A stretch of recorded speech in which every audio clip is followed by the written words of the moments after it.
We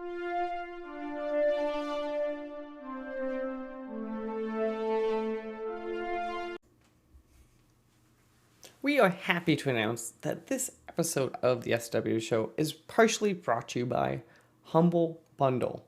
Well, not really. We are part of the Humble Bundle referral program, and we just wanted to say that if you like really cheap games and maybe helping charity pending the Humble thing going on, all you have to do is go to humblebundle.com/partner equals SWW. That's right, humblebundle.com/partner equals SWW. And you just do your normal stuff, and it just kind of helps us get a couple bucks here and there. Maybe it helps AJ get his lights. Maybe it's Mike camera. Maybe we actually pay Corey for helping us out. But again, if you're going to go buy games anyway, it might be worth checking out. Hello, everyone, and welcome back to these interview episodes of the SWW show. I'm Mike, and today with me a special guest that can't be that far away. To get us started, do you mind introducing yourself and the game we're here to talk about? For sure. So thanks for having me, Mike. My name is Ben Polewski. I am one of 4 game developers working on King of the Hat, which is an action party fighting game similar to Super Smash Bros., which launched on Steam 2 weeks ago now. So yeah, that's King of the Hat. Perfect. So to get started, so you are Hat Games, which I'm assuming has to do with the King of the Hat part. What is you guys' history making games? Kind of get us started. Like, do you have a history kind of playing all the game engines? Is this your first attempt? I'm just kind of curious, kind of to set the scene for when you guys are making this. Yeah, for sure. So each of us has a kind of a different history. We're 4 people. I was making kind of some hobbyist style games, nothing really serious or commercial. Back in 2017, Chris and Socrates had actually made 2 commercial games before King of the Hats. This is their 3rd.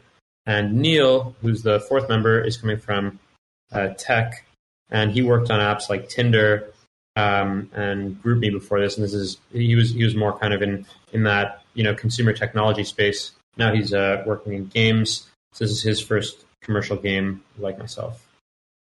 All right, perfect. Well, that's a very interesting collection of people. Obviously, you at least have the technical skills to make stuff. It seems like, at least, so you had that kind of covered.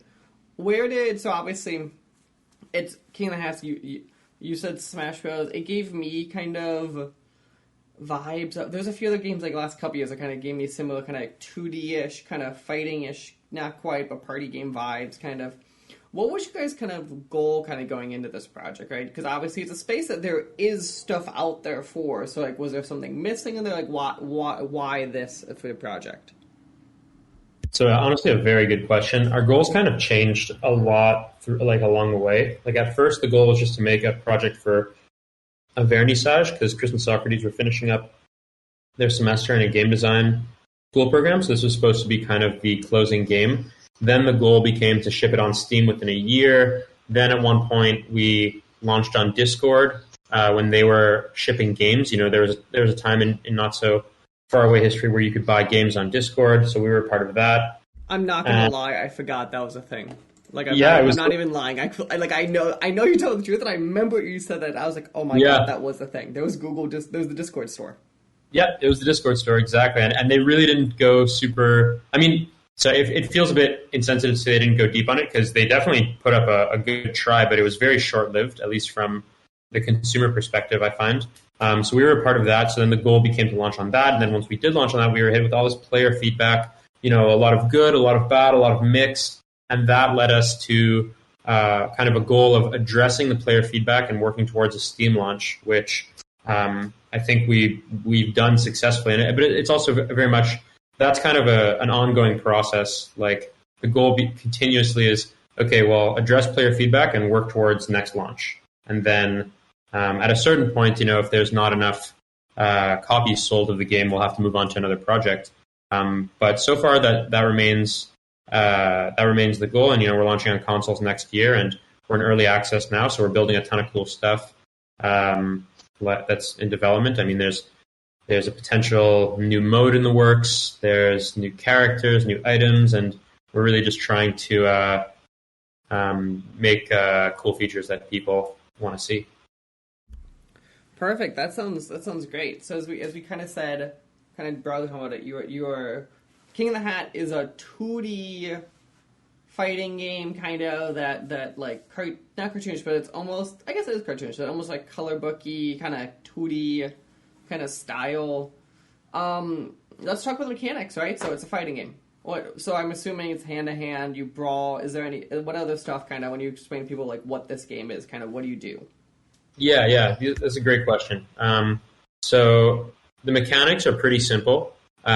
You can move with the joystick, you can jump with the A button or button 1, and you can throw your hat with button 2. Those are really the main mechanics of the game. There are some other mechanics, but those mechanics allow you to play the game, and the point of the game is to just jump on other players' hats. So you're running around, you're jumping, you're throwing your hat at the other person, they're throwing their hat at you, and you want to jump on theirs while at the same time making sure that yours is kind of safe. The main hook in the game is that when you throw your hat, it becomes invulnerable and powerful for a short period of time, but then it becomes vulnerable again. So there's this kind of weapon weakness mechanic, and yeah, that's kind of the bare bones mechanical description of the game. And it is very much a party game. It is very much a fighting game, but at its core, I think it's actually a game that's kind of close to like tennis or Lethal League, if you've played games like that, where it's really about like rallies. A good game of King of the Hat is a good rally, if that says anything to you. Yeah, no, that's interesting. So at that point, then, when you're thinking about kind of these rounds or the game kind of as a whole, then how did you kind of make a point of balancing for that? Kind of like, was there a level of like kind of making sure that no one was obviously too weak, but obviously then you have a spongy problem. Like, kind of what was your kind of mindset while thinking of their health and the damage and kind of like that whole problem? Yeah, so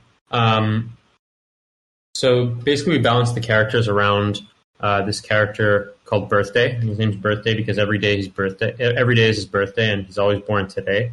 And he doesn't have any special powers in his set. He just is kind of a vanilla character, and we wanted to make sure that every character that had a unique power, was not stronger than Birthday, or maybe just a little bit, but not too much. No, that makes a lot of kind of sense. So when someone's playing this, kind of, would you view this as something they could expect to kind of just keep shooting rounds up, or is it like hey, we're sitting down and playing, it's going to be like 15 minutes a round, kind of like what is that process? Like, how long are the rounds? How long are the rounds? How long is the game? Kind of like, if you told someone like, hey, we're going to sit down and play this, what should someone expect? Yeah, totally. So a game is like between 2 to 5 minutes, so pretty short. And then the longer session, like a session of King of the Hat, tends to be around like 10 minutes to 22 minutes, depending on,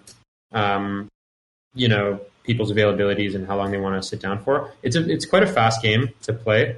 And that's something that we really like, is like, you just boot it up, play a match or two, and yeah. But like, it's kind of like the type of game where when it's really going, you're just playing a lot of matches sequentially, but they're short matches. It's like 2 minutes, 5 minutes, 2 minutes, 5 minutes. And for us, a good session of the game really means like playing it with friends who are kind of at your skill level. Oh, that's actually pretty cool. I do find it fascinating, this rise of this type of game recently, right? Because we had this, obviously co-op was super young at one point, and then it went away, and then now you have this like indie game uprising of like these games that are like this co-op and online that are like just these party-ish type games. I know we mentioned a few. Were there any other like inspirations kind of you really like looked at while starting to design King of the Hat? I mean, definitely Nintendo was a big inspiration. Super Smash Bros., of course. Nintendo, Super Smash Bros., Mario.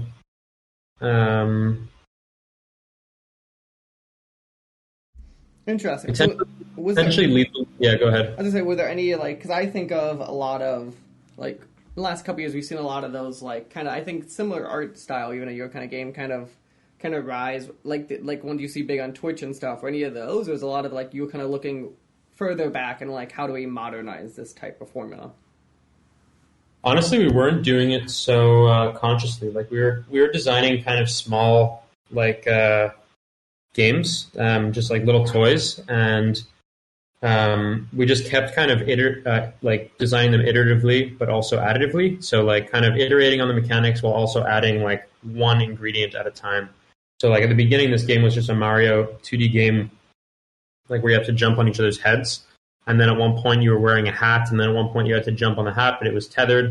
And then at one point you could break the tether, and then you could throw the hat, and then suddenly the thing that you're trying to jump on is like, now it's not just the player, but there's this other thing as well. So there were probably a lot of inspirations subconsciously, like based on the games that we'd played. But I don't think we had a process that was like, here are our design references, and we're going to make a game like this. It's kind of its own thing, and came to be. It kind of came into existence like that as well, like just novelly, Yeah, novel, and yeah, it's whatever. interesting because so well that's always like the dream for everyone to make a game that way. Obviously, there's always then that level of like controlling skies and scoping and all these kind of problems. You're more kind of letting the idea kind of naturally flow while designing it. Someone asked this a good question. Kind of, I know you're kind of in the middle because it's still early access, but looking back at this and kind of how it's going and trajectory, would you do a game like that again, or would you kind of sit down and kind of more kind of flesh out the No. design and think about it ahead of time? I mean, I would never do a game like, yeah, I would do what you said. Yeah, definitely think, because I think there's no way around it in a lot Mm. of, at least for me, because like you learn a lot on your first uh, game, and now that we've built this game, we have a much better sense of what it means to build like a commercial game that's going to like launch on real storefronts and the expectation of that. So I think it would just be a much different process if we did it again. It would probably be scoped out way earlier. There'd be a much better sense of what we were making. And, in a way, I think first projects are very special because like you kind of get something really unique in a Mm-hmm. lot of cases. As with this one, I feel like it's just a very unique game. And yeah, yeah. Yeah, no, that is there's something true to be said about like it's the whole thing of like not knowing what to plan. So then all of a sudden you get stuck with these decisions. You're like, we're kind of stuck with them because the code base will break. And there is, you're right, something kind of fun about that kind of that natural level of chaos or trying to control for variables you can't now because they're glued into the project. So as we're talking, you are in the middle of early access, right? The game just launched into that process 2-3 weeks ago on the 21st. Yes. I gotta ask immediately, which is the gut question always. How is the game doing? And then kind of, is it where you expected it to be at? Kind of, what's your initial like gut reactions after these first few weeks? Yeah, great question. Game's doing pretty well. Like, feeling really pleased with what we got out there, and compared to our last launch, like on Discord, the game was kind of buggy, and we had a lot of work to do. This time, the game is like pretty tight. I mean, there's still a lot of bugs, and certainly our community would be like, "Oh my god, there's so many bugs." But compared to where it was at during the Discord launch, I think it's a huge improvement. And I don't really know what I expected, to be honest, because it's like the first time we've launched a game on Steam. So I kind of had no expectations. And what I will say is that after doing it, it's like, yep, Steam is a pretty unique and challenging storefront, but it certainly seems like there's a lot of opportunity and a lot of potential That is to the nicest thing I've ever heard anyone describe Steam as. unique and challenging. So I'm gonna ask the question I've asked every developer because I think I made Yeah, the yeah. same mistake on my first game. Did you misaccount for how much time it would take to make your Steam page?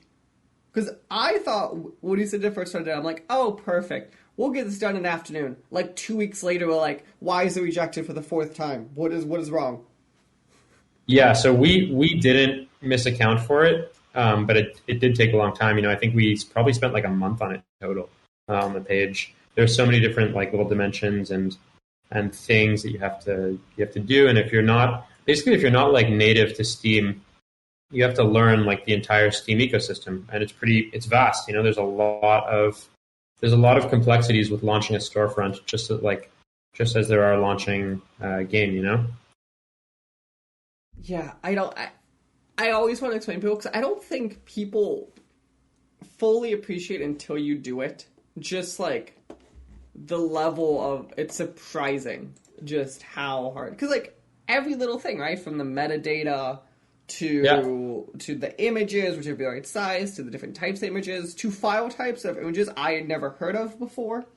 And I had Google be like, how do I convert PNG to this weird file? Like it's one of those like it's always talk about indie games, right? That marketing gets forgotten, or like you never spend enough time on marketing.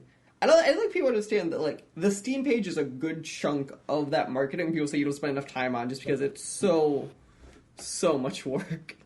But that's interesting that you guys actually, even though it took a long time, at least kind of had it budgeted or timed kind of reasonably correct.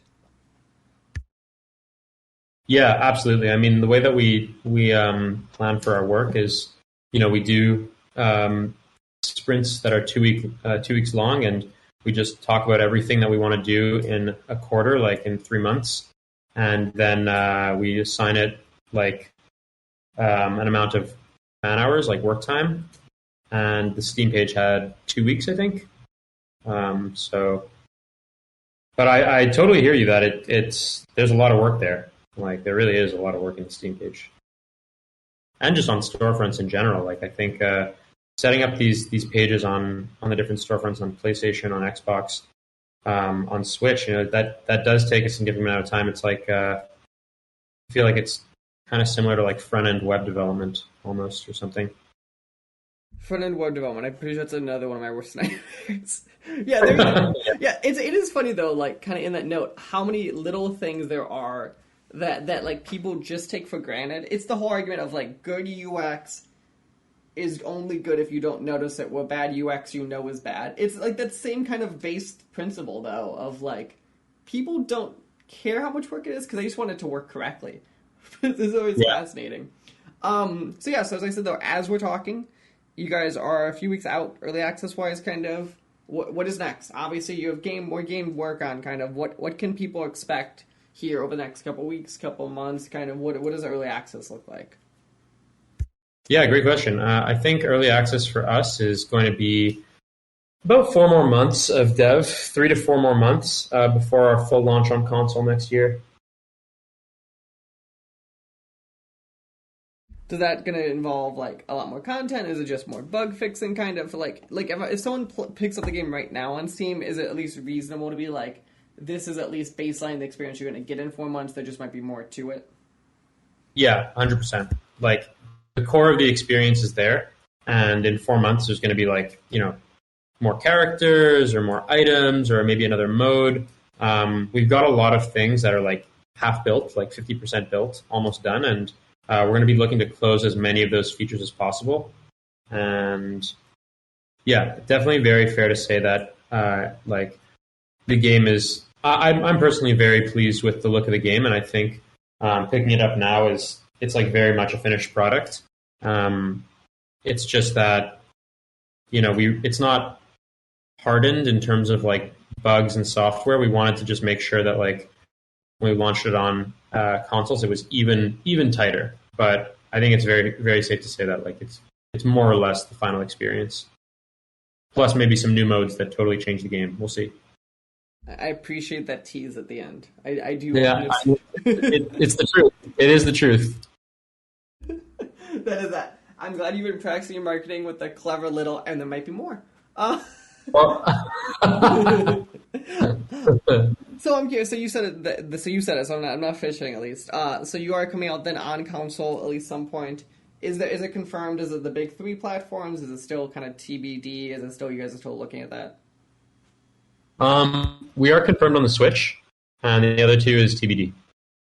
Perfect. Well, sounds good. Well, I want to say best of luck to you, kind of as you kind of continue development on King of Hat and you work on your port to console. Best of luck on. If you thought Steam was unique, God bless your own certification. Is all I'm going to say. Yeah. Yeah. Have you shipped a game to console? I have not. I've not been the one who's in charge of shipping. I've been like on that pipeline or during that process, and it's.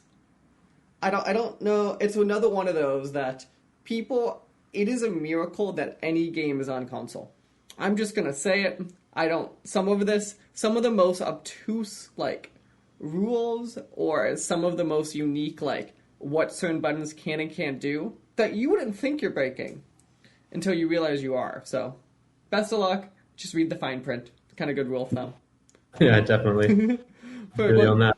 Well, again, I want to say thank you for taking time out of your afternoon to talk to me today. So, obviously, King of the Hat is on Steam. You guys are on Twitter at King of the Hat, and it's kingofthehat.com. Is there any other spot we should be sending people? You can send them to our Discord, which is discord.gg/King of the Hat. If you do pick up a copy of the game on Steam, you should know that it is good for not just you, but also all of your friends who want to play the game with you. And you can @ me. My username is Melbatoast. If you want to just play the game and throw down with one of the developers, I'm on Discord every day, and I'm here to play. So hit me up if this is an enticing offer. And I wish all of you who are listening to this podcast a great Friday and a good rest of the weekend. Perfect. On that note, thank you again, and enjoy the rest of your day. Thank you. Take care. The SWW Show and all of its affiliate podcasts are podcast by me, Mike Maroney, and AJ Losi, sometimes by contributors, including Corey King. You can follow the SWW Show on social media at the SWW Show, or sooner or later you go to patreon.com/SWW to help us out. Thank you. We hope you enjoy the rest of your day.